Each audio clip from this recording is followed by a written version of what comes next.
Assalamualaikum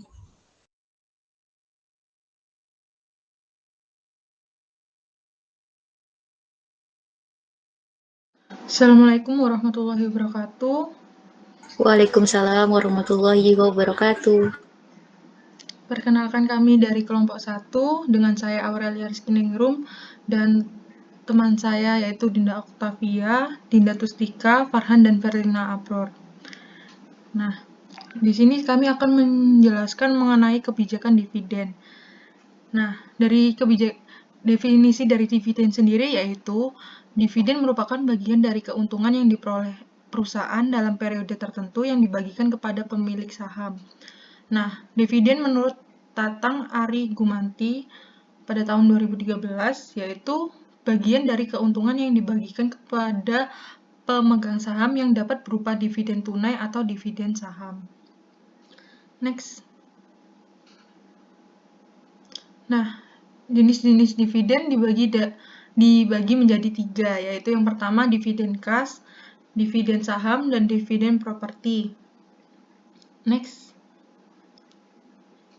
Nah, untuk dividen cash sendiri, yaitu dividen yang dibayarkan dalam bentuk kas tunai dan biasanya dibayarkan melalui transfer ke masing-masing rekening pemegang saham. Nah,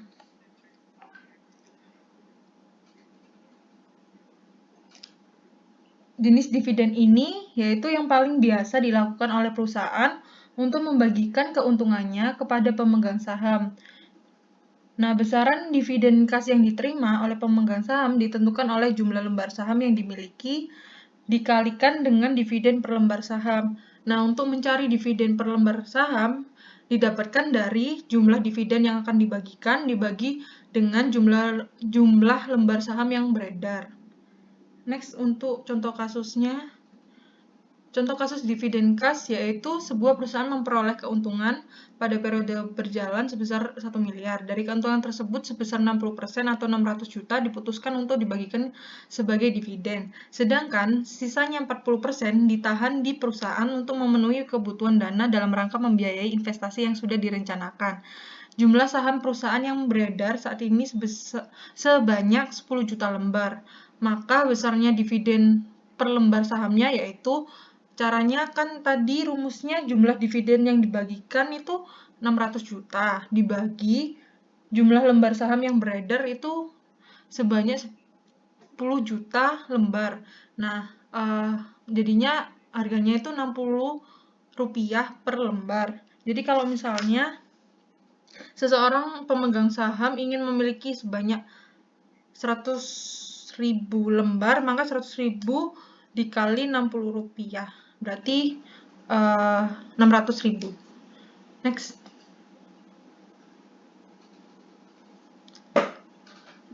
Yang kedua yaitu dividen saham.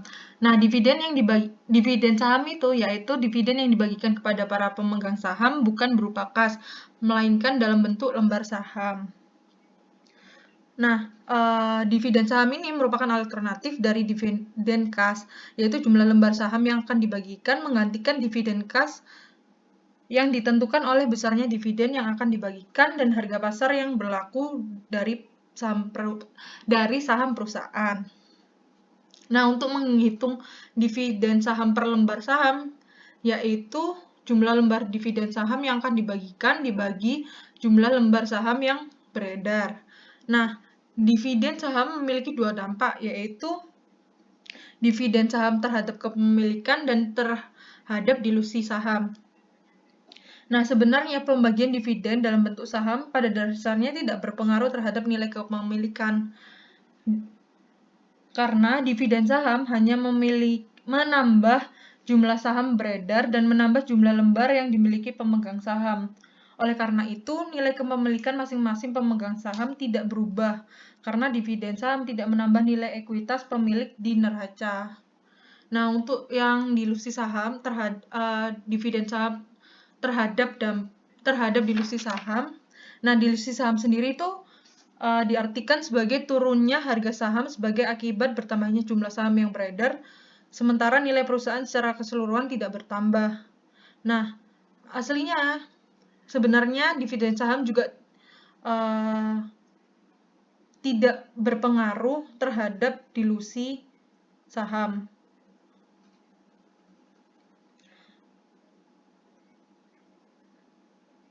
Karena pemegang saham hanya menerima jumlah lembar dividen saham proporsional dengan porsi kepemilikannya. Next, untuk contoh kasus dividen saham. Nah, untuk contoh kasus dividen saham, yaitu perusahaan akan membagikan dividen sebesar 600 juta, harga pasar yang berlaku atas saham perusahaan tersebut 1.000 per lembar. Dengan demikian, jumlah lembar saham yang akan dibagikan sebagai dividen sama dengan 600.000 lembar, yaitu 600 juta dibagi 1.000. Jumlah dividen saham yang akan diterima oleh setiap lembar saham beredar adalah, nah, rumusnya tadi jumlah lembar dividen saham yang akan dibagikan sebesar 600.000 lembar dibagi jumlah lembar saham yang beredar sebesar 10 juta lembar. Nah, maka hasilnya itu 0,06 lembar per lembar saham. Nah, kalau misalnya seseorang pemegang saham ingin memiliki 50.000 lembar saham, maka ia akan menerima saham sebanyak 0,06 lembar dikali 50.000. Maka hasilnya itu sebesar 3.000 lembar. Gitu. Next. Nah, untuk alasan pembagian dividen itu dibagi menjadi 5. Yang pertama yaitu tidak tersedia cukup kas di perusahaan untuk membagikan dividen dalam bentuk kas atau kas yang ada digunakan untuk kebutuhan lainnya yang lebih menguntungkan. Misalnya untuk membiayai proyek investasi. Nah, yang kedua yaitu harga pasar saham perusahaan yang berlaku dinilai terlalu tinggi. Nah, sehingga mengurangi likuiditas saham yang bersangkutan, jadi pembagian dividen saham akan menambah jumlah lembar saham di pasar sehingga akan menurunkan harga pasarnya. Hal ini memiliki tujuan untuk hal ini sama halnya dengan tujuan pemecahan saham atau stock split. Nah, yang ketiga yaitu untuk menghindari pajak. Nah, kalau misalnya dividen dibagikan dalam bentuk kas, maka penerimaan dividen saham tidak dikenakan pajak.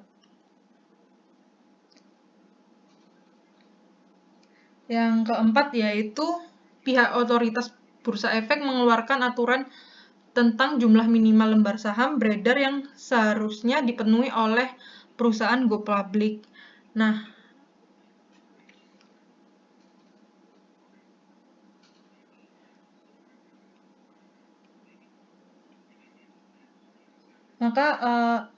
maka kalau misalnya perusahaan go public kan ada persyaratan minimal. Sebelum terpenuhnya, maka pembagian dividen saham merupakan salah satu cara yang bisa dilakukan dengan tanpa mengubah komposisi kontrol atau kepemilikan dari para pemegang saham yang ada.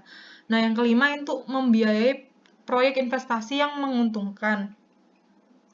Nah, dividen saham itu bisa memberi sinyal positif kepada investor tentang prospek perusahaan ke depan. Jika alasan pembagian dividen saham tersebut adalah karena kas yang ada di perusahaan itu digunakan untuk membiayai proyek investasi yang menguntungkan, hal ini berarti sesuai penjelasan packing order theory, manajemen lebih mendahulukan sumber dana internal daripada sumber dana eksternal untuk memenuhi kebutuhan dana oleh perusahaan.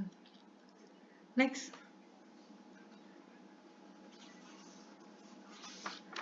Nah, yang ketiga yaitu dividen properti.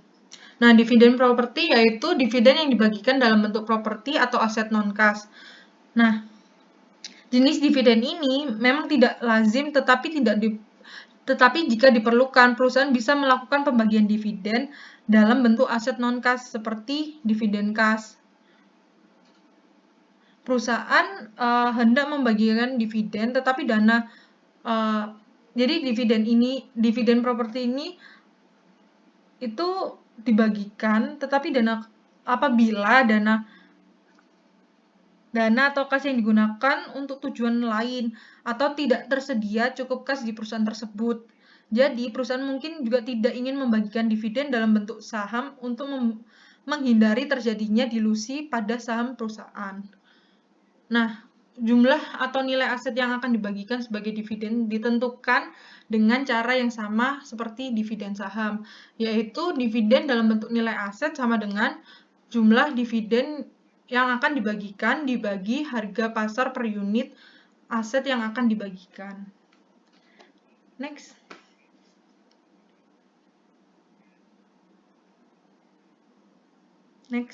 Oke. Nah, sementara dapat dilihat dari sudut pandang pola pembagiannya, dividen digolongkan ke dalam dua jenis, yaitu dividen reguler dan dividen ekstra. Nah, dividen reguler yaitu dividen yang dibagikan secara periodik kepada pemegang saham dan biasanya dalam bentuk dividen kas. Nah, dividen reguler juga diberikan dalam bentuk dividen non-kas. Misalnya itu dividen saham. Nah, dividen reguler merupakan jenis dividen yang menjadi perhatian dari para investor dibanding jenis dividen lainnya, karena jenis dividen ini merupakan unsur pendapatan umum dari investasi ke dalam saham perusahaan. Nah, yang kedua yaitu dividen ekstra. Jenis dividen yang dibagikan secara insidental atau periode tertentu saja.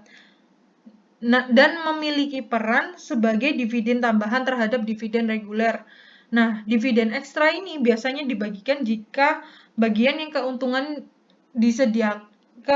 yang disediakan untuk dividen dalam periode tertentu cukup besar sehingga tidak terwadai keseluruhan ke dalam dividen kas reguler. Oleh karena itu, bagian dividen yang tidak terwadai dalam dividen reguler pada periode tertentu sebaiknya dibagikan dalam bentuk dividen ekstra atau dividen tambahan. Next. Nah, untuk prosedur pembagian dividen, nah biasanya itu dalam prakteknya itu dividen itu biasanya dibayarkan sekali atau lebih dari sekali dalam satu periode. Nah, cara pembagiannya itu yang pertama yaitu pembagian dividen kepada para pemegang saham diawali dengan pengumuman oleh manajemen pada tanggal tertentu. Pengumuman pembagian dividen biasanya dilakukan melalui mass media, terutama media cetak dan media elektronik. Isi dari pengumuman mencakup informasi tentang besarnya dividen per lembar saham, tanggal pencatatan para pemegang saham dan berhak atas dividen, tanggal berlakunya ex-dividen dan cum dividen, tanggal pembayaran dan cara pembayaran. Nah, tanggal pengumumannya itu di contoh ini pada tanggal 15 Mei. Untuk mengumumkan yang tadi seperti mencakup informasi dividen per lembar saham, tanggal pencatatan para pemegang saham, terus tanggal berlakunya ex-dividen dan cum dividen, tanggal pembayaran dan cara pembayarannya. Nah, untuk tanggal pencatatan atau record date itu dilakukan perusahaan melakukan pencatatan terhadap para pemegang saham yang berhak untuk menerima dividen pada periode berjalan pada tanggal yang telah ditetapkan atau yang disebut tanggal pencatatan. Nah, dalam hal ini memang tidak semua pemegang saham berhak atas dividen periode berjalan, maka dibatasi oleh masa yang disebut cum dividen dan ex dividen. Nah, ex dividen sendiri itu merupakan batas waktu atau tanggal yang biasanya ditetapkan 3 hari sebelum tanggal pencatatan, di mana jika terjadi transaksi jual beli atas saham yang bersangkutan setelah tanggal pengumuman dan sebelum tanggal tersebut, maka yang berhak atas dividen tersebut adalah pemegang saham yang baru. Nah,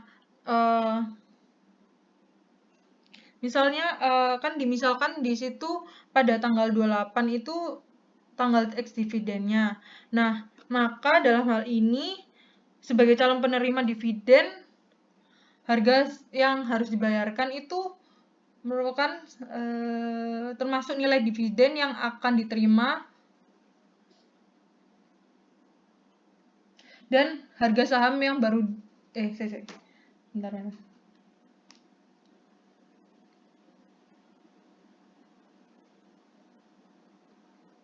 Oh,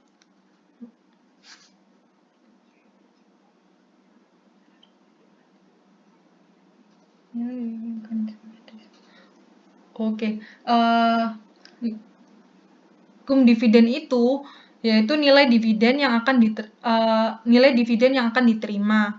Nah, misalnya harga yang disepakati adalah 500 per lembar dan dividen yang diumumkan untuk dibagikan sebesar 50 per lembar. Maka harga yang harus dibayarkan oleh pembeli yaitu 550 per lembar. Dalam hal ini harga saham yang harus dibayarkan oleh pemegang saham baru sebagai pembeli tidak termasuk dividen yang akan dibagikan. Hal ini disebut ex-dividen. Nah, yang terakhir yaitu tanggal pembayaran. Setelah dilakukan pencatatan terhadap seluruh pemegang saham sebagai calon penerima dividen, selanjutnya pada tanggal yang telah ditetapkan dilakukan pembayaran dividen kas kepada mereka yang tercatat. Pembayaran biasanya dilakukan melalui transfer ke rekening pemegang saham yang berhak setelah dipotong pajak atau atas dividen. Nah, presentasi selanjutnya akan dilanjutkan oleh teman saya, Dinda Tustika. Baik, terima kasih Aurel atas waktunya. Slide sebelumnya, Din. Slide sebelumnya. Yang ya ini. Next.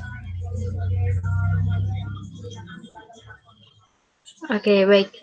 Sebelumnya kan kita udah kenal nih tentang dividen itu apa aja, udah disampaikan oleh teman saya tadi, jenis-jenis dividen udah. Sekarang kita masuk ke materi pengertian dan pentingnya kebijakan dividen itu sendiri. Kenapa sih dividen itu terbilang penting? Hal ini karena teman-teman tahu ya, karena dividen itu sendiri merupakan unsur utama return atau pendapatan yang diharapkan oleh investor atas investasinya ke dalam saham perusahaan. Nah, maka dari itu pengelolaan pembagian dividen ini juga menjadi salah satu dari 3 fungsi utama manajemen keuangan. Sehubung dengan ini, maka kebijakan dividen merupakan salah satu kebijakan strategik dari keuangan perusahaan. Kenapa demikian? Karena kebijakan dividen ini sendiri akan berdampak kepada nilai perusahaan. Oke, next. Nah, ini saya mengutip dari bukunya Profesor Bambang Sugeng di halaman 402. Beliau menjelaskan kebijakan dividen itu, ini teman-teman bisa langsung baca aja. Nah, beliau ini menjelaskan bahwa kebijakan dividen itu terkait dengan besarnya dividen yang akan dibagikan, dengan yang akan dibagikan dan yang akan laba ditahan untuk kepentingan perusahaan itu sendiri. Next. Nah, di subbab materi ini kita di pengertian dan pentingnya kebijakan dividen ini kita akan membahas 4 bahasan pokok. Yang pertama terkait dengan jenis ukuran dividen. Nah, ini masih seputar kebijakan dari internal perusahaan itu sendiri, di mana jenis ukuran dividen ini menjadi indikator kebijakan perusahaan itu. Nah, selanjutnya jenis kebijakan dividen. Nah, ini berkaitan erat dengan bagaimana perusahaan tersebut menerapkan pola pendistribusian dividennya. Selanjutnya, dari 2 pengaruh kebijakan perusahaan ini muncullah interpretasi terhadap ukuran stabilitas dividen. Nah, ini menjadi indikator bagi investor. Karena kita balik lagi, tadi karena dividen itu sendiri menjadi tolak ukur atau unsur utama return atau pendapatan yang diharapkan oleh investor, di samping dari unsur capital gain. Nah, kan investor perlu melakukan interpretasi terhadap ukuran stabilitas dividen tersebut. Dikhawatirkan terjadinya fluktuasi, maka dari itu perusahaan itu melakukan penghalusan aliran dividen. Nah, ini tuh berfungsi untuk menghindari fluktuasi. Oke, next, Din. Nah, kita akan bahas lebih dalam dulu terkait dengan jenis ukuran dividen. Di perusahaan sendiri itu terdapat beberapa pengukuran untuk mengukur besar kecilnya dividen yang akan dibagikan kepada pemegang sahamnya. Ya, yang pertama biasanya itu dividen per share. Nah, ini tuh untuk mengukur besar kecilnya nilai dividen yang ditentukan untuk per lembar saham. Untuk pembagiannya, ini seperti yang teman saya contohkan tadi, di mana per lembar saham, dividen untuk per lembar sahamnya itu dari annual dividennya dibagi jumlah saham yang beredar. Nah, besar kecilnya jumlah dividen yang akan diterima investor ini bergantung pada jumlah lembar saham yang dia miliki. Jadi misalkan dia satu lembar sahamnya ini senilai 60 rupiah, kalau dia punya beberapa lot tinggal dikalikan saja. Selanjutnya, dividen payout ratio. Nah, ini tuh merupakan ukuran besar kecilnya dividen yang dinyatakan dalam bentuk perbandingan rasio antara jumlah bagian keuntungan yang disediakan untuk dividen dengan jumlah seluruh keuntungan yang diperoleh perusahaan pada periode tertentu. Nah, ini kan dinyatakan dalam persentase, di mana dividen payout ratio itu diperoleh dari jumlah dividen dibagi jumlah keuntungan dikali 100%. Nah, ini tuh menjadi indikator komitmen manajemen indikator komitmen manajemen atas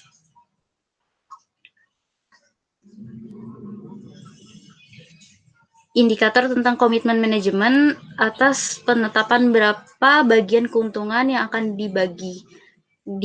dibagikan sebagai dividen dan berapa bagian yang tetap ditahan di perusahaan untuk membiayai pertumbuhannya. Nah, ini terkait erat dengan berapa dari hasil keuntungan laba bersih, berapa yang untuk diberikan dividen sebagai untuk pemegang saham, dan berapa untuk laba ditahan untuk pengembangan dari perusahaan itu sendiri. Nah, itu biasanya perusahaan menggunakan dividen payout ratio. Nah, itu kan dicontohkan, teman-teman bisa lihat di bukunya di halaman 403. Nah, itu kan dicontohkan dari 600 juta jumlah dividennya dibagi 1 miliar, yaitu jumlah keuntungannya dikali 100%. Nah, ditemukanlah 60%. 60% ini berarti bagian keuntungan yang ditahan untuk digunakan kembali oleh perusahaan sebesar 40%. Berarti kan 60 ini dia bagikan. 40-nya ini berarti buat keperluan internal perusahaan itu sendiri, operasional perusahaan itu sendiri. Nah, yang terakhir, untuk mengukur jenis ukuran dividen ini, biasa juga perusahaan menggunakan dividen yield atau tingkat pendapatan dividen. Nah, dari ini tuh mencerminkan tingkat pendapatan atas investasi ke dalam saham.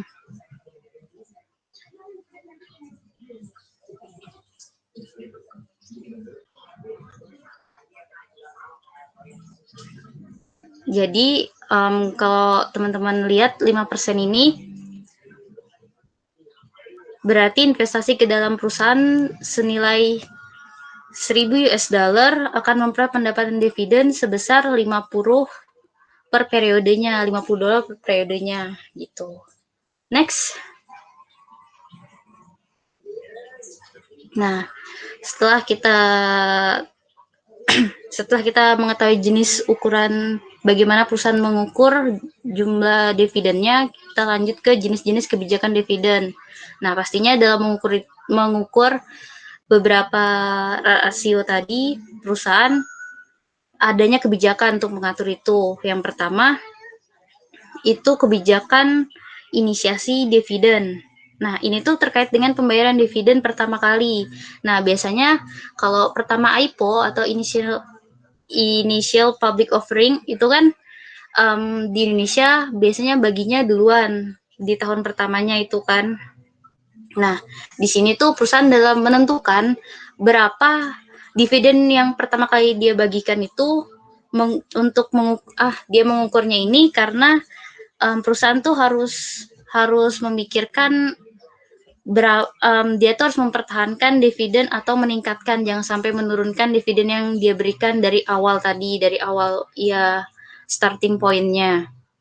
Nah, di sini tuh kebijakan inisiasi dividen. Jadi dalam artinya, dalam menentukan jumlah besaran dividen yang diberikan pertama kali itu, perusahaan ini, pihak manajemennya harus mengukur perusahaannya ini mampu nggak konsisten memberikan sejumlah dividen tersebut. Jangan sampai turun dari situ, karena balik lagi, investor unsur utamanya mengharapkan dividen di samping capital gain-nya. Nah, selanjutnya adapun kebijakan dividen regulernya. Kebijakan dividen reguler ini terkait dengan dividen pokok yang dibayar secara periodik. Jadi ini tuh dividen yang utama yang dibayarkan.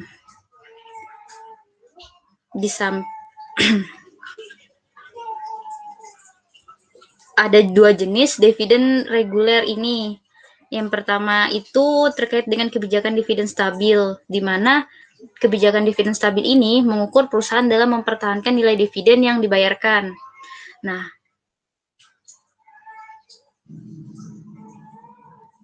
stabilitas dividen di sini bermakna berarti stabilitas dividen per lembar saham, atau selanjutnya bisa stabilitas dividen payout ratio dan stabilitas dividen yield-nya. Dari ketiga basis stabilitas ini tidak bisa berlaku secara simultan. Nah, maka dari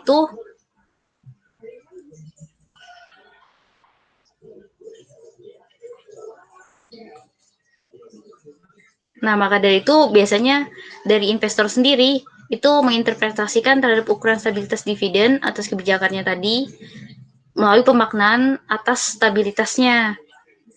Next. Nah, ini interpretasi terhadap ukuran stabilitas dividen. Yang pertama itu stabilitas dividen per share-nya. Nah, ini tuh menggambarkan stabilitas jumlah rupiah dividen. Artinya apa? Stabilitas dividen per share ini mencerminkan stabilitas jumlah rupiah dividen yang diperoleh per lembar saham. Stabilitas ini berarti itu mengisyaratkan adanya kepastian. Nah, kepastian dalam apa? Dalam hal pendapatan rupiah yang bisa diperoleh di setiap lembar saham yang dimiliki oleh investor. Selanjutnya itu terkait dengan stabilitas dividen payout ratio. Nah, di sini tuh menggambarkan apa? Stabilitas atas porsi dari keuntungan yang disediakan sebagai dividen. Ini juga mencerminkan stabilitas atas persentase atau porsi dari keuntungan yang disediakan sebagai dividen. Nah, jenis ini tuh karena dia mencerminkan persentase atau porsi keuntungan tadi, dia cenderung menghasilkan fluktuatif jumlah dividen yang proporsional terhadap perubahan keuntungan yang diperoleh perusahaan dari periode ke periode. Nah, maka dari itu jenis stabilitas ini mengisyaratkan adanya komitmen dan prevensi manajemen terhadap pembagian keuntungan itu tadi. Dan yang terakhir, interpretasi terhadap stabilitas dividen yield. Nah, ini tuh kan menggambarkan kepastian pendapatan investasi, rate of return-nya. Nah, berarti tuh ini tuh mencerminkan jumlah dividen yang dibagikan relatif terhadap harga saham yang berlaku. Maka dari itu, disebutlah dividen ini tuh menggambarkan kepastian pendapatan investasinya. Tujuan dari stabilitas ini biasanya itu untuk memberikan kepastian kepada investor tentang tingkat pendapatan investasinya ke dalam saham, khususnya yang berasal dari unsur dividen ini tadi ya. Next, Din. Nah, karena kita tahu kan ya, di buku ini juga dari awal tadi dibahas investor itu cenderung menyukai dan merespon positif aliran dividen yang stabil dibanding yang fluktuatif. Ya tentu, karena kan ini baik lagi investor kan juga mengharapkan adanya dividen ya. Maka dari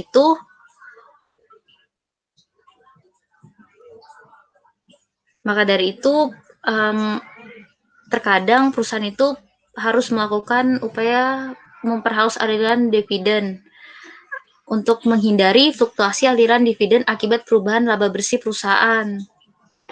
Nah, jadi fokus untuk aliran dividen ini, perusahaan itu menjaga nilai dividen yang harus dibayarkan perusahaan agar tidak turun di masa yang akan datang. Jadi, minimal kalau nggak turun tuh stuck aja gitu, nggak berubah-berubah.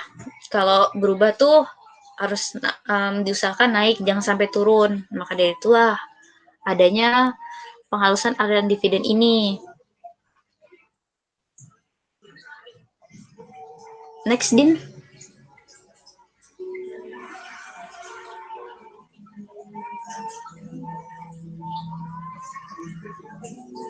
Nah, ini kebijakan dividen model intern yang biasa digunakan untuk mengumpulkan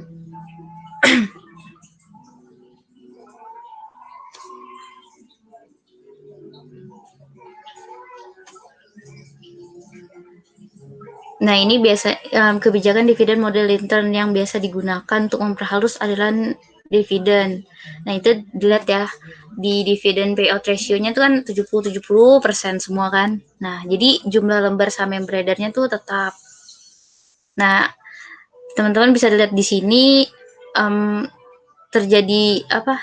Dia bisa mempertahankan gitu. Jadi dia nggak turun, minimal tuh stuck aja.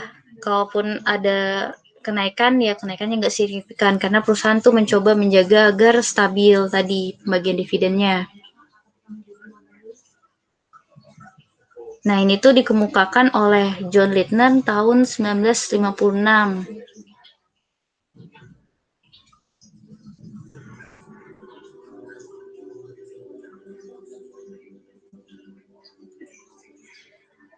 Next, Din.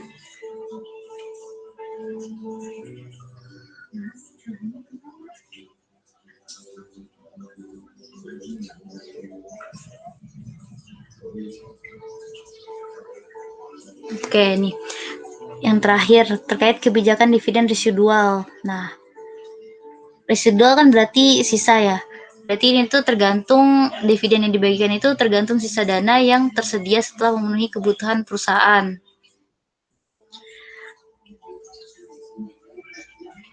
Nah, ini tuh biasanya perusahaan tuh menggunakan pecking order theory, di mana struktur modalnya itu mendahulukan sumber dana internal.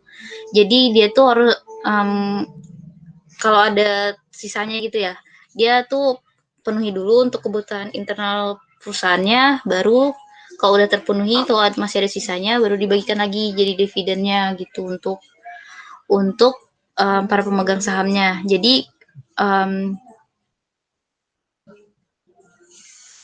Jadi besar kecilnya dividen yang akan dibagikan ini tuh bergantung dari kebutuhan perusahaan. Misal kebutuhan dana perusahaan itu tinggi, maka dividen yang akan dibagikan menjadi rendah. Gitu.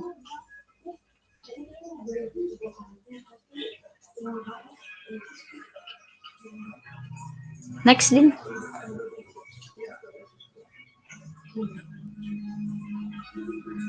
Oke, terkait materi tentang pengertian dan pentingnya kebijakan dividen sampai demikian. Untuk materi selanjutnya terkait faktor-faktor lain yang mempengaruhi dividen akan dijelaskan oleh teman saya Dinda Octavia. Dinda, dipersilakan.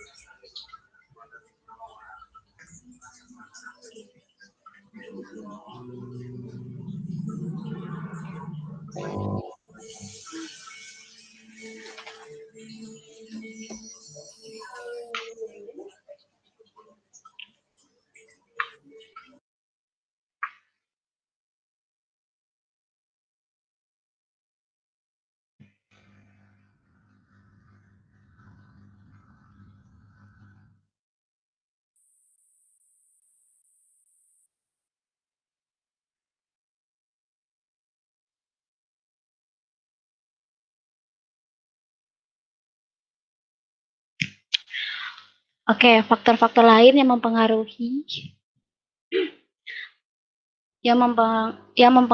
dividen. Nah, faktor-faktor lain ini itu terbagi menjadi 6 faktor, yaitu yang pertama likuiditas perusahaan. Jadi di sini seorang manajemen itu dia perlu memperhatikan atau mencermati posisi likuiditas dari perusahaan sebelum mereka memutuskan besar atau kecilnya dividen yang dibagikan. Nah, kalau misalkan likuiditas perusahaan tersebut itu tinggi, berarti perusahaan itu memiliki kemampuan untuk membagikan dividen lebih besar ketimbang perusahaan yang tingkat likuiditasnya itu rendah. Nah, di sini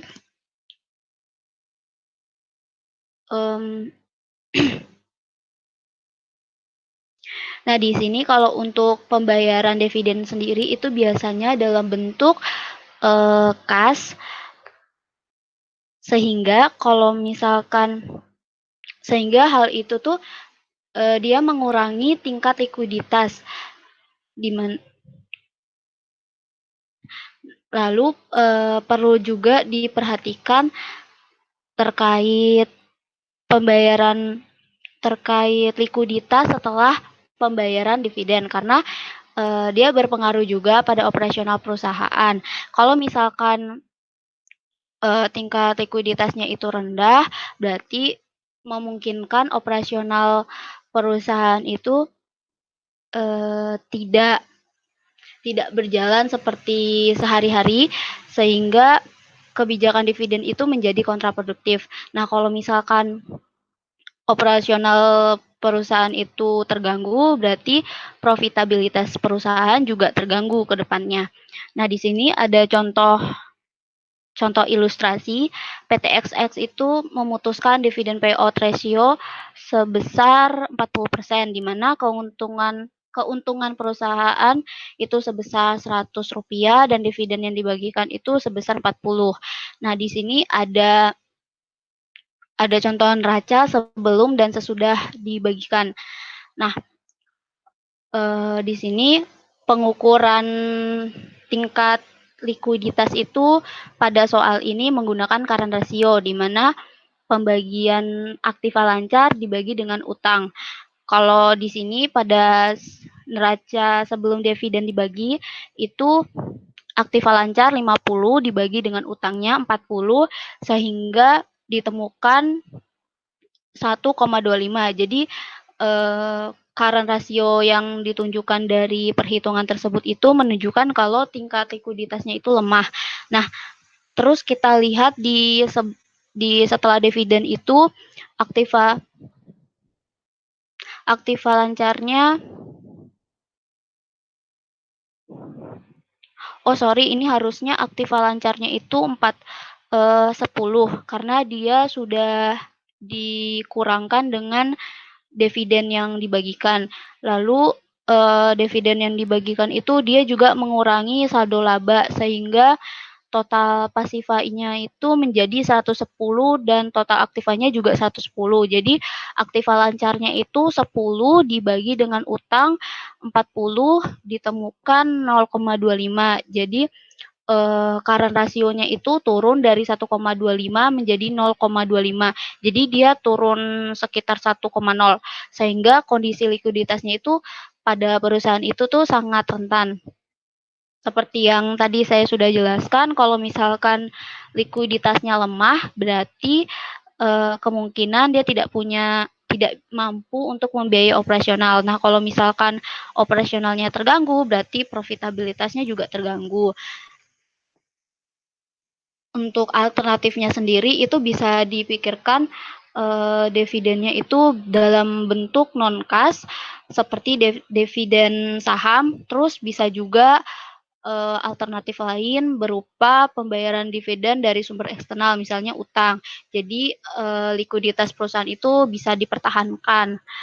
Lalu yang kedua, kebutuhan dana. Nah, kita ingat kembali terkait kebijakan dividen residual, di mana pembagian besar dan kecilnya dividen itu dia bergantung dengan ketersediaan sisa dana keuntungan setelah digunakan untuk pemenuhan kebutuhan dana perusahaan. Nah, kalau misalkan sebagai contoh, kalau misalkan perusahaan itu dia punya peluang investasi yang menguntungkan, maka di mana dia membutuhkan dana untuk realisasikan. Nah, berarti yang yang kemungkinan menjadi prioritas dari perusahaan itu bisa aja terkait pemenuhan atau merealisasikan peluang investasi tersebut. Nah, kalau misalkan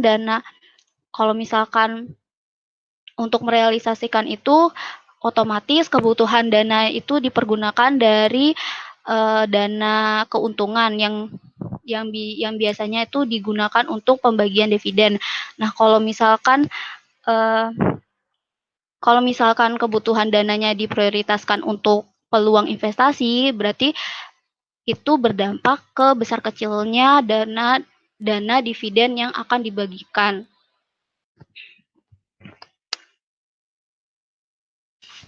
Lalu yang ketiga, kontrol perusahaan.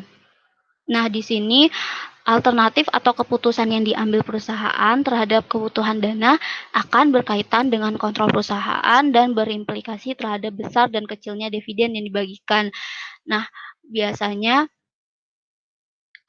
kalau misalkan kebutuhan dana itu dipenuhi dari sumber eksternal, itu akan menerbitkan saham baru, di mana otomatis ada pemegang saham baru.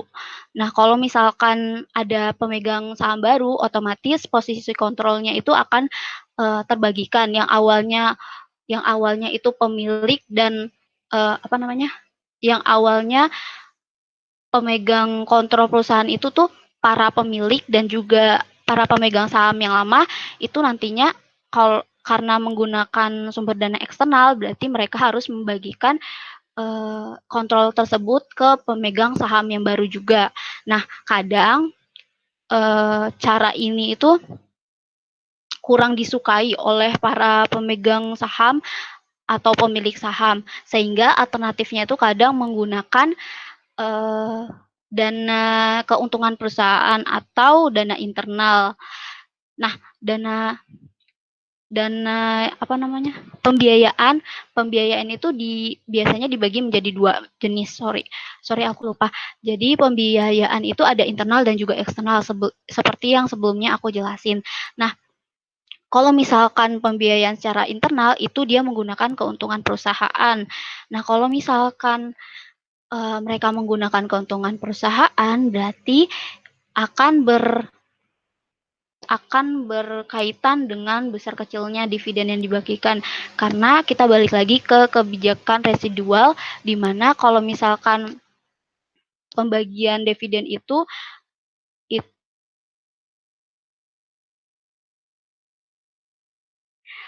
di mana penggunaan itu tuh harus merupakan sisa dari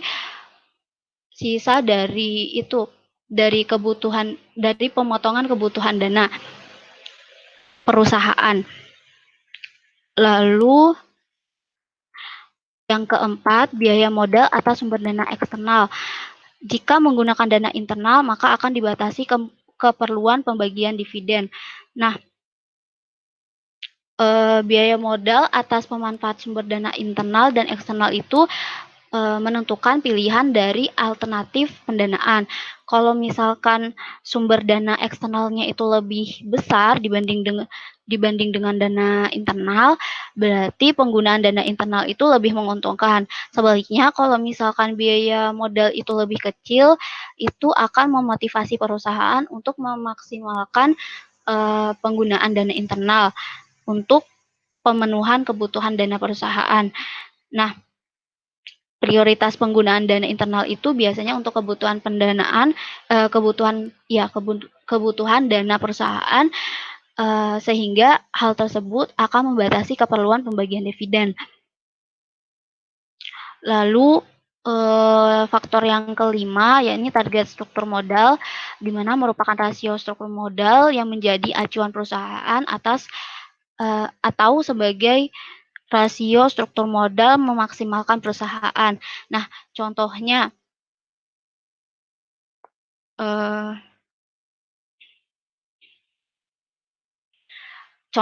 kalau misalkan sebuah perusahaan itu dia menargetkan struktur modalnya itu 60%, berarti mereka menggunakan sumber dana eksternal itu enggak boleh melampaui dari 60%.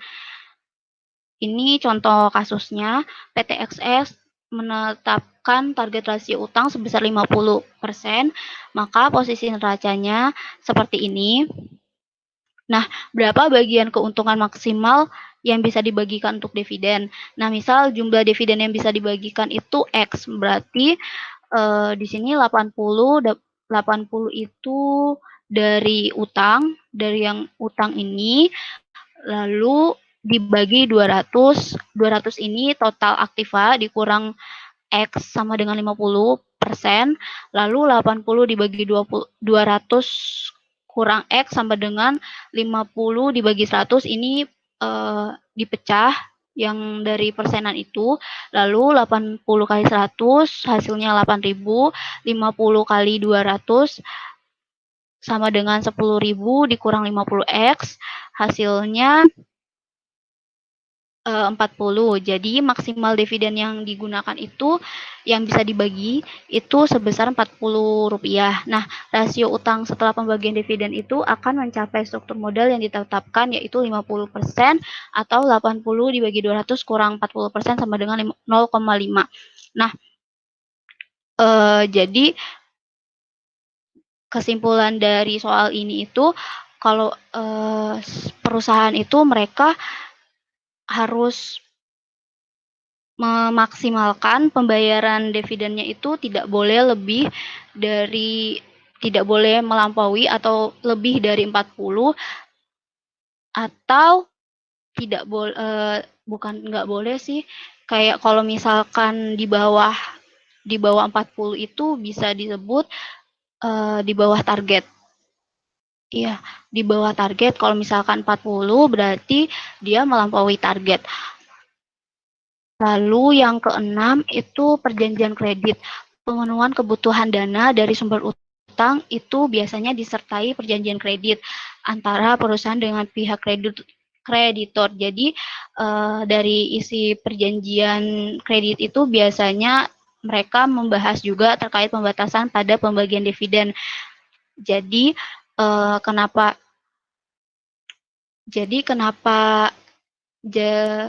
menjadi salah satu faktor itu karena isi perjanjian tersebut itu kayak mereka membatasi kalau misalkan di isi perjanjiannya itu mereka batasi misalkan dividennya itu dibagikan 40%, berarti dividen yang dibagikan itu 40%. Nah, bisa dibilang besar kecil pembagian itu tuh berkaitan dengan perjanjian kredit antara pihak kreditur sama perusahaan. Lalu pembelian kembali saham perusahaan sebagai alternatif dari dividen. Nah, pembelian kembali saham itu adalah upaya perusahaan untuk membeli kembali saham perusahaan yang beredar di mana dalam hal ini dana yang digunakan itu untuk pembelian tersebut yang berasal dari dana keuntungan periode berjalan yang sengaja disediakan untuk dibagikan kepada pemegang saham. Benarkah capital gain itu dapat menggantikan pendapatan dividen? Itu ada 2 indikator untuk menentukan itu, di mana indikator yang pertama yakni earning per share atau EPS dan juga price atau earning ratio atau P or E. Jadi indikator ini digunakan untuk memprediksi harga saham ke depan. Nah, perlu diketahui juga pendapatan capital gain itu didapat dari hasil selisih harga beli dengan harga jual. Sedangkan kalau pendapatan dividen itu pendapatan yang didapat dari dana keuntungan yang dari sebuah perusahaan.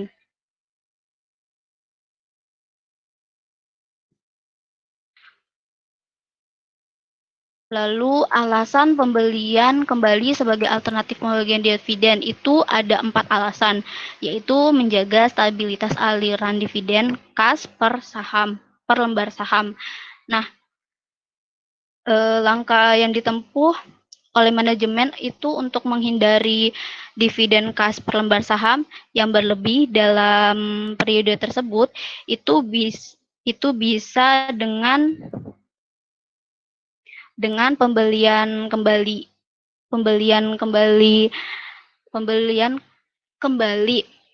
di.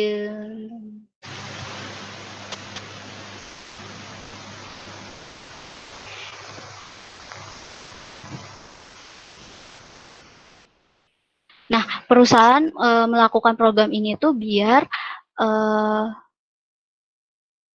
menjadi tambahan terhadap dividen kas yang diberikan kepada pemegang saham. Nah, kalau misalkan perusahaan dalam periode tertentu itu dia mendapatkan keuntungan lebih, berarti bagian keuntungan yang disediakan itu relatif lebih besar daripada periode yang sebelumnya. Nah, untuk tujuan dari dividen ini itu untuk menghindari pembayaran dividen kas yang terlalu tinggi dalam periode tertentu, sehingga dividen yang bisa dibagikan itu bisa dalam bentuk kas, bisa juga dalam bentuk pembelian kembali saham. Lalu yang kedua itu untuk memberikan pesan positif pada investor terkait prospek perusahaan. Nah, di sini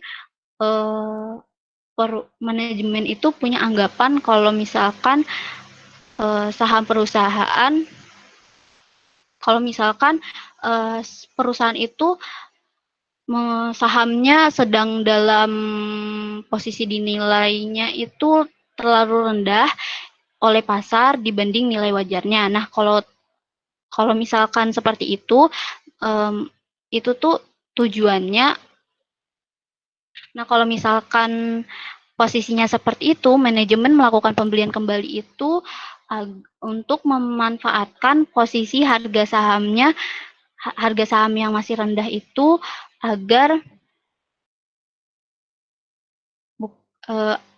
agar bisa membeli kembali saham sendiri dengan jumlah yang lebih banyak. Nah, kalau misalkan harga sahamnya itu berada dalam posisi under value, itu nanti ke depannya trennya itu akan naik dari harga saham yang sebelumnya untuk koreksi menuju nilai wajarnya. Nah, sebaliknya kalau misalkan harga sahamnya itu dalam posisi over value, berarti ke depannya itu akan terjadi tren penurunan harga dalam rangka koreksi menuju nilai wajar dari saham yang bersangkutan. Lalu yang ketiga, saham yang berhasil dibeli kembali disebut saham perbendaharaan. Nah, jenis saham ini tuh bisa sewaktu-waktu dijual sama perusahaan untuk pemenuhan kebutuhan dana. Nah, kalau dengan demikian, pembelian kembali saham ini itu bisa memberikan kelebihan sebagai cadangan pendanaan yang bisa dimanfaatkan sewaktu-waktu kalau misalkan perusahaan itu membutuhkan. Lalu yang keempat, kadang pajak atas pendapatan dividen itu lebih tinggi daripada pajak atas capital gain. Nah, karena kadang-kadang pajak dividen itu lebih tinggi daripada pajak atas capital gain, maka para pemegang saham itu kadang menghindari pajak atas dividen kas yang diterima. Makanya mereka melakukan pembelian kembali. Lalu keterbatasan pembelian kembali itu ada 3, yaitu yang pertama, tidak semua pemegang saham menyukai pembelian kembali saham. Nah, sebaliknya mereka itu biasanya suka dividen berbentuk kas, karena mereka bisa memanfaatkan dividen yang diterimanya itu untuk menginvestasikan ke objek lainnya yang dianggap lebih menguntungkan. Lalu yang kedua, pembelian kembali saham, di mana merupakan alternatif pembagian keuntungan pada pemegang saham dengan bentuk capital gain.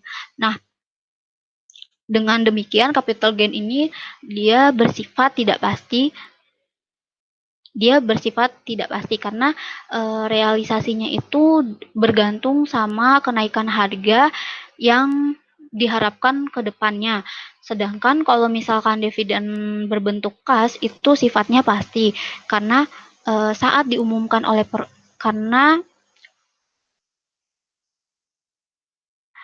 karena saat diumumkan oleh perusahaan harganya sekian, berarti dividen yang diterima itu harganya sekian gitu, udah pasti.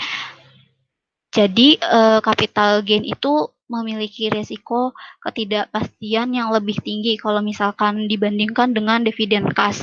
Lalu yang ketiga itu terkadang pihak otoritas mengeluarkan peraturan yang membatasi pembelian kembali saham.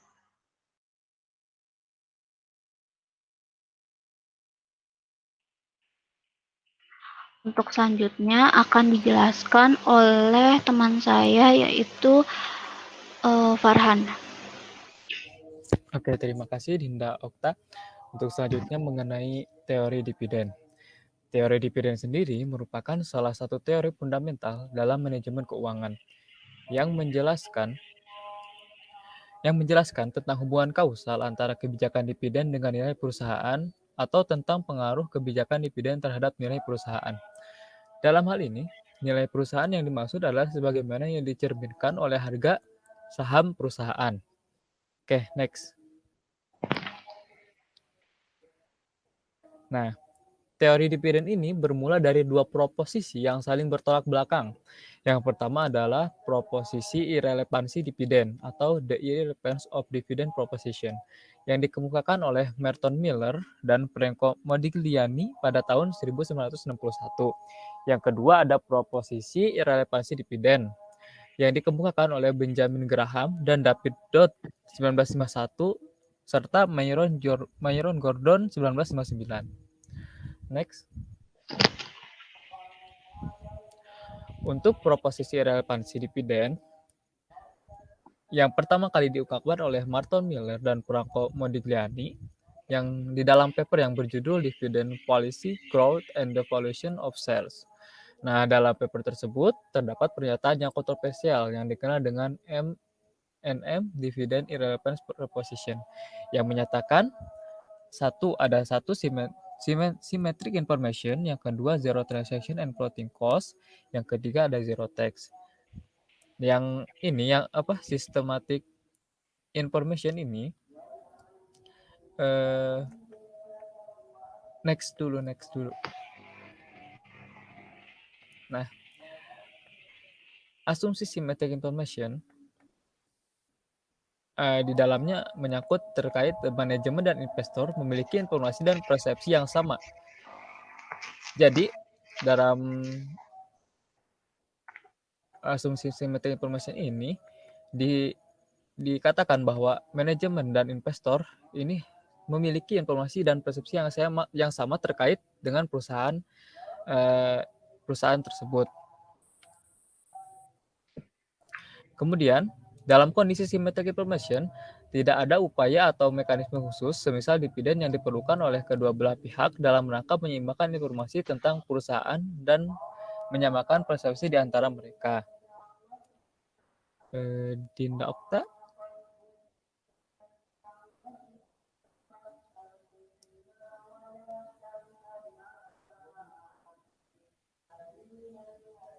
Share screen-nya belum ini.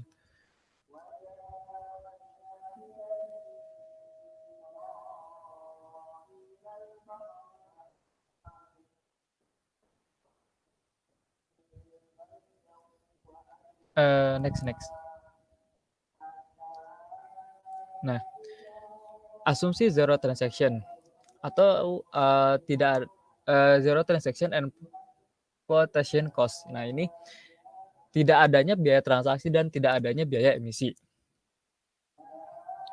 Nah, dengan tidak adanya biaya-biaya tersebut menjadikan perusahaan bersifat indiferen atau sama saja antara pembiayaan terhadap proyek-proyek investasi dengan menggunakan sumber yang berasal dari keuntungan atau retained earning atau dari sumber luar atau dari eksternal seperti menerbitkan saham atau obligasi.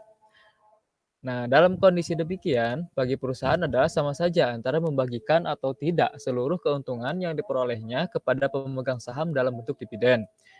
Jika perusahaan membagikan keuntungan, baik seluruhnya maupun sebagian, yang jika tidak bisa digunakan untuk mendanai proyek investasi, maka perusahaan bisa mengganti sumber pendanaan proyek investasi dari luar dengan tanpa menimbulkan biaya transaksi atau mengeluarkan biaya emisi, flotation cost.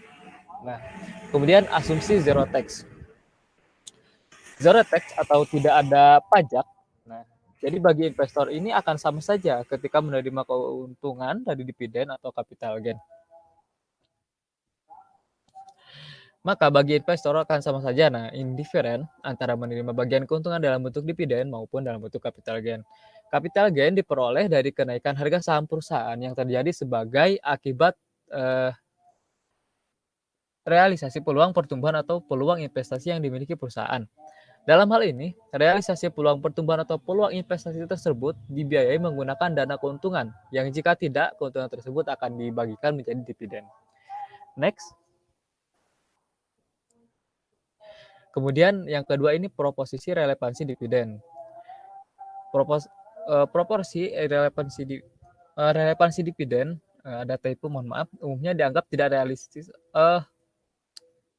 Sebentar.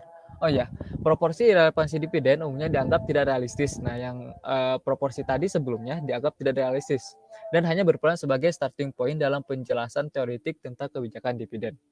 Asumsi perfect market yang digunakan tidak relevan dengan realitasnya dalam realita pasar yang bersifat tidak sempurna.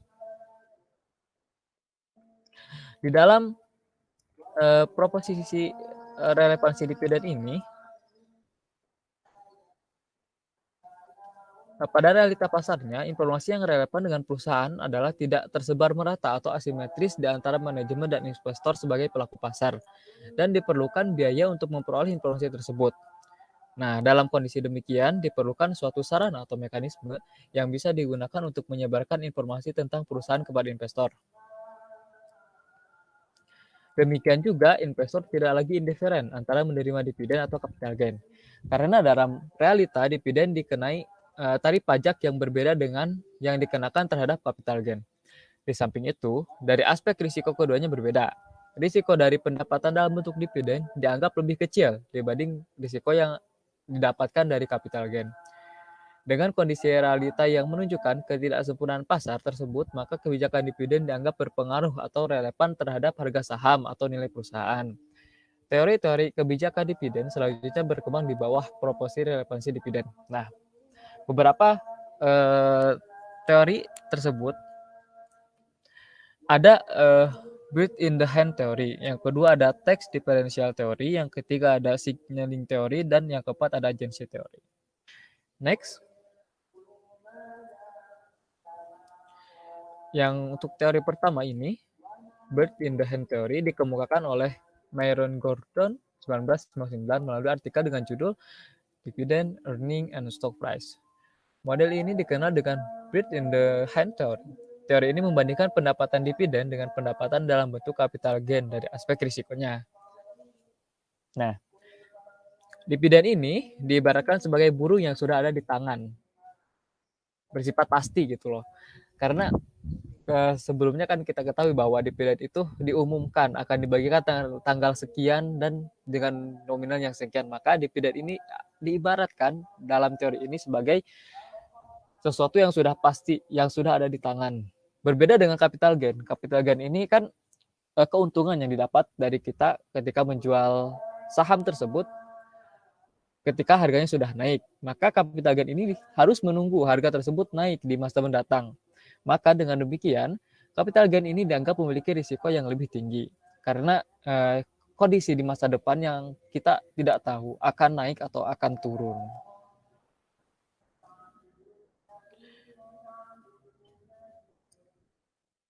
Next. Nah, ada Gordon Valuation Model. Mengingat dividen dianggap memiliki tingkat risiko yang lebih rendah dibanding risiko dari capital gain, nah maka investor memberikan nilai yang lebih tinggi kepada dividen daripada jumlah yang sama dari capital gain. investor akan mendiskon aliran dividen yang diharapkan di masa yang akan datang dengan diskon rate yang lebih rendah dibanding diskon rate yang diterapkan pada capital gain. Argumen ini selanjutnya oleh Gordon dituangkan ke dalam sebuah model valuasi yang dikenal dengan Gordon Valuation Model, yang memberikan harga premium kepada saham yang membayar dividen lebih tinggi. Untuk rumusnya bisa kita lihat di slide ini, di mana P sama dengan D dibagi K dikurangi Q. P sendiri adalah harga saham atau nilai perusahaan, D itu dividen, K itu tingkat pendapatan yang diharapkan atau required rate of return, G itu tingkat pertumbuhan dividen. Nah, model ini mengasumsikan bahwa dividen yang dibayarkan perusahaan mengalami kenaikan dengan rata-rata tingkat kenaikan sebesar G. Jika pembayaran dividen tidak mengalami kenaikan atau bersifat konstan, maka komponen G tidak ada dalam model di atas, sehingga P sama dengan D dibagi K. Sebaliknya, jika yang terjadi adalah tingkat penurunan dividen sebesar G, maka pembagian atas dividen menjadi K ditambah G. Berdasarkan teori ini, next. Nah, berdasarkan teori ini, terdapat hubungan atau pengaruh positif dari dividen terhadap nilai perusahaan. Sehingga semakin tinggi dividen yang dibayarkan, maka semakin tinggi pula nilai perusahaan, dan begitu pun sebaliknya. Maka dengan demikian, teori ini merekomendasikan agar perusahaan membayarkan dividen lebih tinggi untuk meningkatkan nilai perusahaan. Sehingga nilai perusahaan akan semakin tinggi dan menarik calon investor-investor di masa yang akan datang. Next. Untuk selanjutnya ada tax differential theory. Pertama kali ditemukan oleh Lichtenberger and Ramaswamy tahun 1979 dan 1982, menghadirkan faktor pengaruh pajak, nah yaitu pajak atas pendapatan investor yang berasal dari investasinya ke dalam saham berupa dividen dan capital gain. Teori ini menghubungkan pengaruh dividen terhadap harga saham dengan faktor pajak atas dividen dan capital gain tersebut. Berdasarkan teori ini, jika beban pajak atas dividen yang ditanggung oleh investor lebih tinggi dari beban pajak atas capital gain, maka dividen akan lebih tidak disukai oleh investor. Maka dividen berpengaruh negatif terhadap harga saham nilai perusahaan. Kenapa? Karena ketika dividennya semakin tinggi, maka pajaknya pula akan semakin tinggi. Sehingga antara pajak yang dihasilkan atau ditimbulkan oleh capital gain dengan dividen akan berbeda. Ketika pajak dividen lebih tinggi, maka ketika pajak dividen lebih tinggi daripada pajak capital gain, maka lebih tidak disukai oleh investor. Sehingga dalam teori ini disarankan untuk memperkecil pembagian dividen untuk menghindari pajak dividen yang lebih tinggi. Next.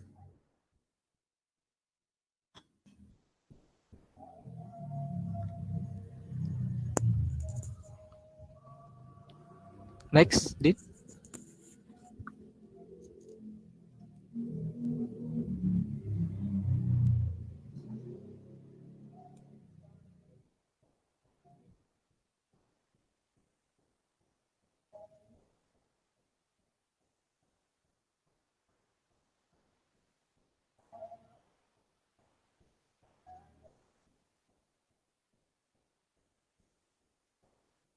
Oke. Dalam konteks differential tax ini juga dikenal apa yang disebut dengan clean tilt effect, yang menjelaskan tentang pengaruh kelompok-kelompok investor berdasarkan beban atau tarif pajak yang ditanggung atas penghasilannya terhadap dividen. Kelompok investor dengan tarif pajak penghasilan yang rendah akan menyukai saham-saham yang membayar dividen tinggi. Sebaliknya, kelompok investor dengan tarif pajak penghasilan yang lebih tinggi akan menyukai saham-saham yang lebih mengutamakan pertumbuhan atau capital gain.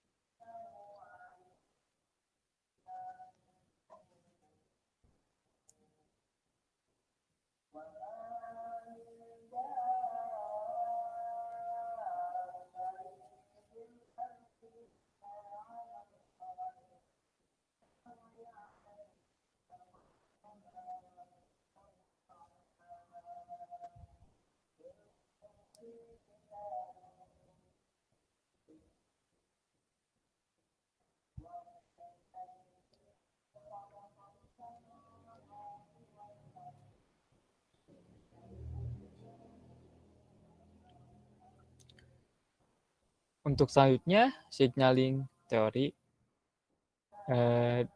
Dinda. Oke.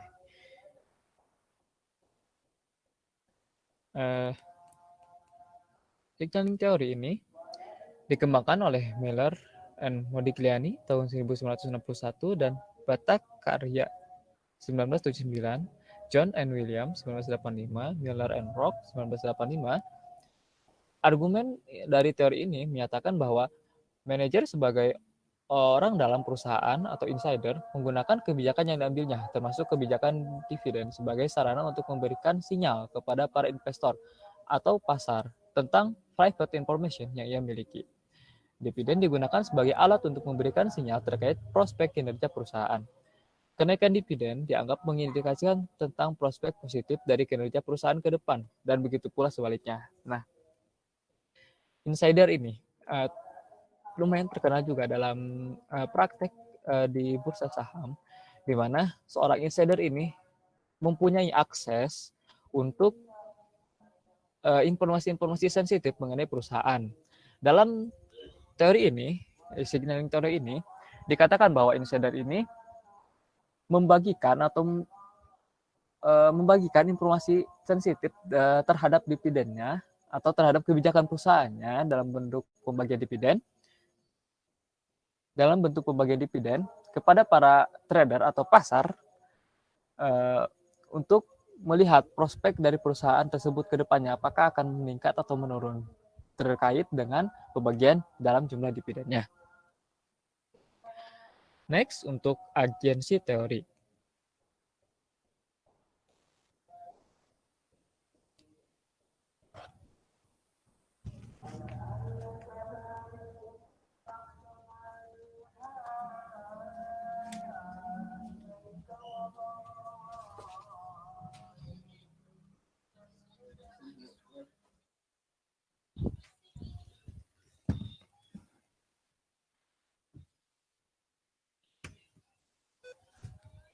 Dinda, untuk slide-nya.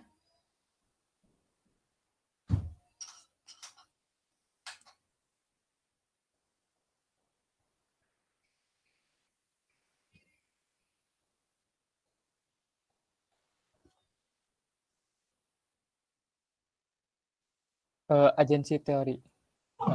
Satu lagi.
Ini share screen-ku kelihatan nggak?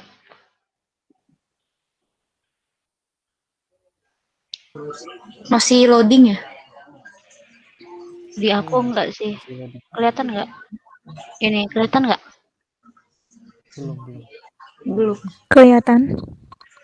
Task diferensial teori. Benar. Di Farhan yang lain kelihatan nggak? Di aku belum.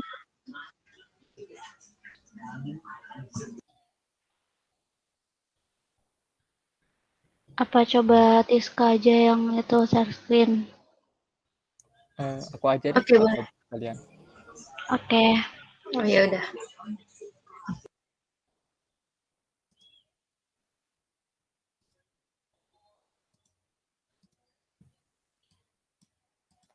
Udah terlihat kan? Sudah. Di layar aku udah kelihatan.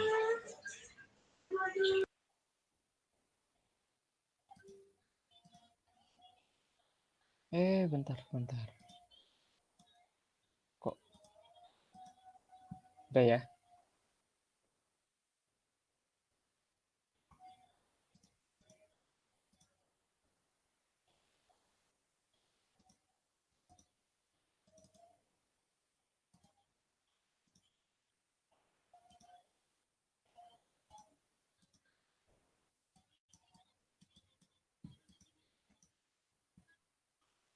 Udah kelihatan? Sudah nih. Nah, untuk selanjutnya agensi teori. Agensi teori ini dikembangkan oleh Michael Johnson and William McLean tahun 1976. Teori ini pada dasarnya, wih,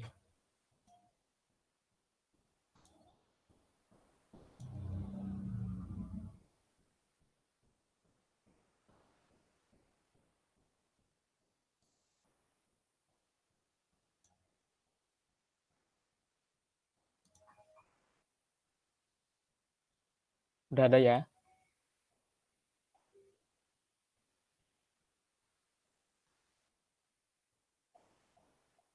Sudah terlihat jelas. Oke. Untuk selanjutnya ada agensi teori. Agensi teori ini dikembangkan oleh Michael Johnson and William McLean tahun 1976. Teori ini pada dasarnya membahas tentang hubungan antara manajer atau agen dengan pemilik perusahaan atau prinsipal dan permasalahan yang timbul di dalamnya.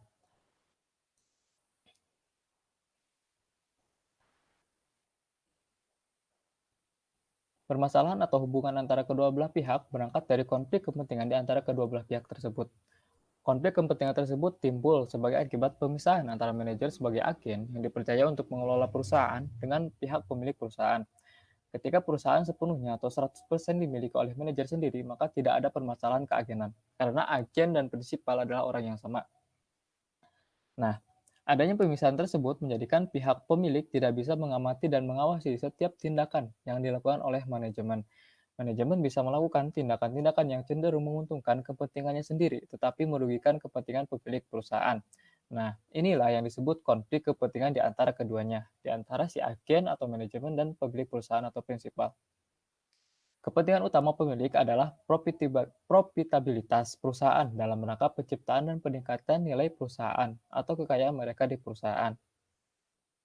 Kemudian, seluruh beban atau biaya yang ditanggung oleh perusahaan dalam rangka minimalkan potensi konflik atau mengharmoniskan kepentingan kedua belah pihak disebut sebagai biaya keagenan atau agency cost. Nah, biaya keagenan ini merupakan seluruh beban atau biaya yang ditanggung oleh perusahaan tadi. Di antaranya adalah biaya auditing oleh pihak independen, biaya penyelenggaraan sistem pengendalian internal, biaya pembentukan dan gaji anggota dewan pengawas, kerugian yang ditanggung perusahaan akibat kebijakan yang tidak produktif.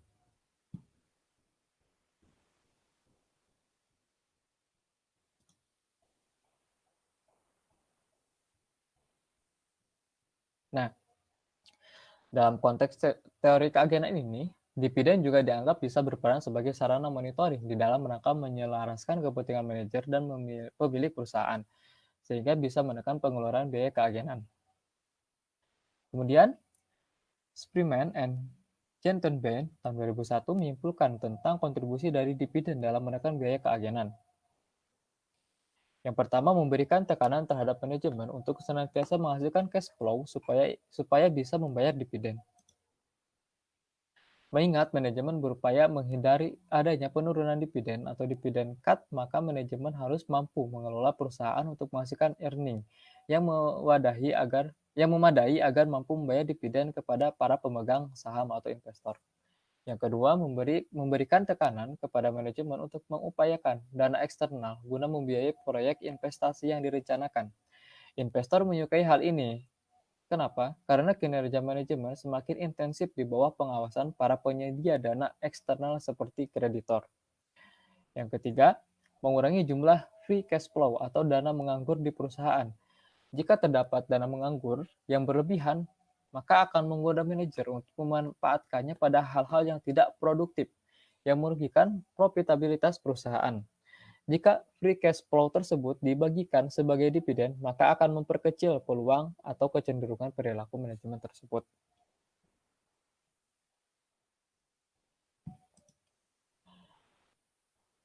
Nah, pada kesimpulannya, semakin tinggi dividen, semakin tinggi pula dampak pengawasan yang ditimbulkan, terutama oleh pihak eksternal terhadap perilaku manajemen.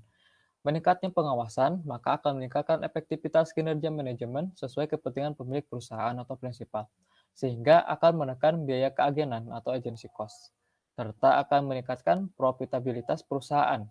Maka, akan menimbulkan reaksi positif dari para investor yang selanjutnya berdampak kepada meningkatnya harga saham perusahaan atau nilai perusahaan.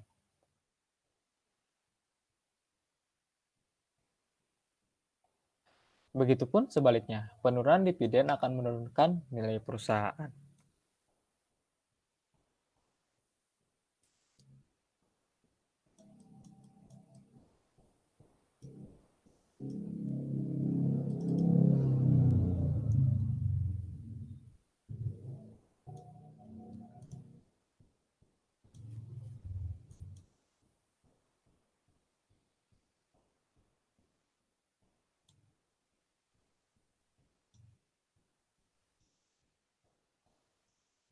Oke, untuk selanjutnya akan dijelaskan oleh teman saya, Perlina Pror.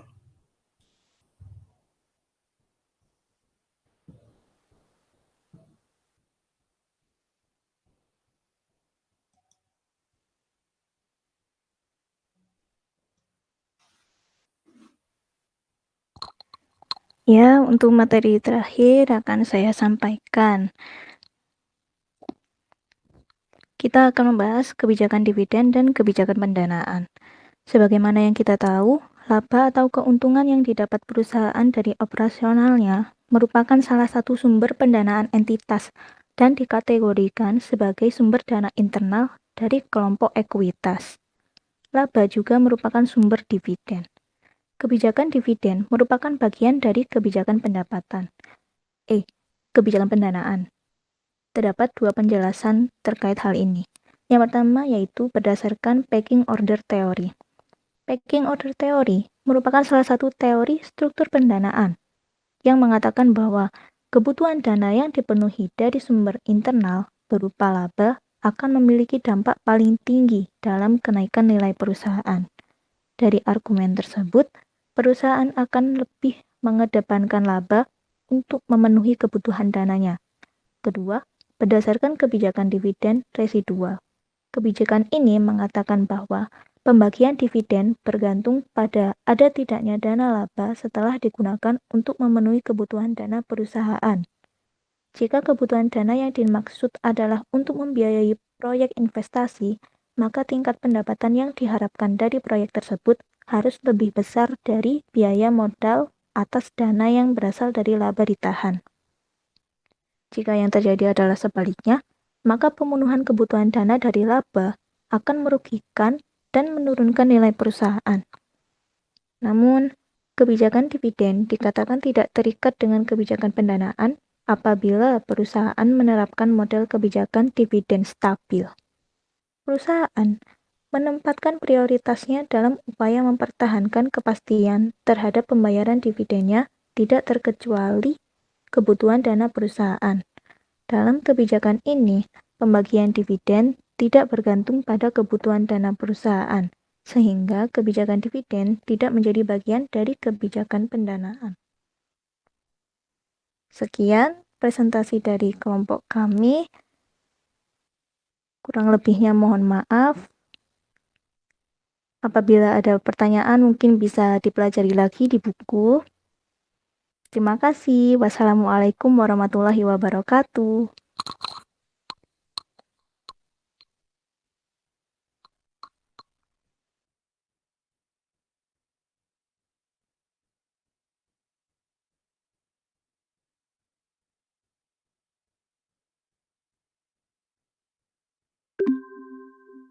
Alhamdulillah udah selesai. Gimana? Kok ngantuk? Siapa yang keluar? Makasih, Re. Makasih, Re. Bentar, Jangan bentar. lupa Ini sahur ya. gimana?